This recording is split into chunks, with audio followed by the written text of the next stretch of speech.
The gold trade, I think, has been done to death. We are at very critical levels for gold. At 2,000 is very critical, and 2070 very critical on the top side. But I guess when you sort of take a step back and you look at some of the whites, the palladium and the platinums, there are some good opportunities there, because in some of those markets we are going to reflect a structural deficit. And as a result of that, I think you'll see some support come to the market, and prices should start to pick up. But they have been under pressure, but I think this is perhaps some good buying opportunities. Indeed. And so what would be your preference in the precious metals universe right now? I look, when you look at it, platinum's had a very good run. Platinum has benefited from the fact that car producers have switched from using palladium, obviously because there might have been concerns from Russia production, and moved into platinum. And I think when you look at the platinum price, that has had a very, very good lift as a result of that. Technically, it's also a little bit high. I tend to lean towards palladium because palladium has been the laggard. For obvious reasons. But I also think that structural deficit will increase as well.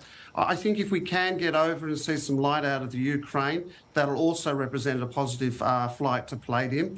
But when you do look at it, I generally think that palladium technically looks the better bid out of the two. Platinum, surely there's also a deficit, but I think palladium will represent the better value. The better value with the demand construct for platinum, it seems, is stronger. We were carrying an article on CNBC.com that highlighted the same. And so wouldn't you want to play that bet? Because fundamentally, there would be more demand. And both of them, have an industrial use angle, which, especially in the auto space, which many miss out. So wouldn't that favor platinum at this stage?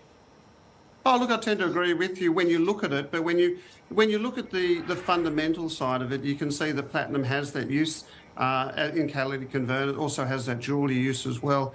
But when you look at the price action in terms of where it is technically placed, it's a lot higher than we see palladium, although palladium is obviously a higher priced metal in itself. Look, I tend to think when you look at it, both of them are a play, but I think I'd be tending to lean towards the palladium market first, because I think structurally that looks better for a move to the top side.